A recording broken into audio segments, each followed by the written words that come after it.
అమ్మతోడు చెప్తున్నా ఈ మాట. నేను ఎవరు చెప్పులు ఎత్తుకపోతారట. అరే చెప్పులు ఎత్తుకపోయేటోళ్ళు వేరే పార్టీలు ఉన్నారు ఇక్కడ, అది వాళ్ళ కథ వేరు.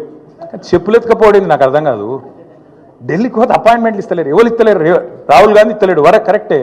నీకు ఇయ్యరు కూడా. ఎట్లు ఇస్తారు? నీకు తెలిసిపోయింది నీ కథ అంతా. ఇయ్యరు. ఈ కొత్తగా ఎవరైనా సుట్టపోడు కొత్తగా వస్తేనేమో మర్యాద ఇస్తారు ఎవరైనా సరే, 4 రోజులు ఉంటుంది మర్యాద.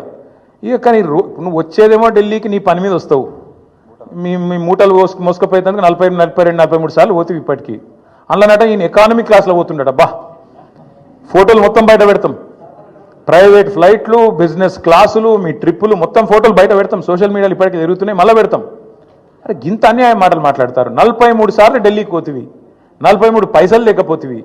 ఏముంటుంది ఇజ్జత్ నీకు ఢిల్లీ మార్కెట్లో? వీడు ఊకొత్తాడు పోతాడు, ఎందుకు ఇవ్వాలి మీకు అపాయింట్మెంట్? ఇస్తలేరు, ఏం చేయాలి మరి? నువ్వు మూటలు మోసేందుకు వస్తున్నావు ఢిల్లీకి, రాహుల్ గాంధీకి మూటలు ఇస్తేందుకు వస్తున్నావు. మొదలు మర్యాద ఉంటుంది, ఇక ఆఖరికి దొంగలెక్కనే చూస్తారు.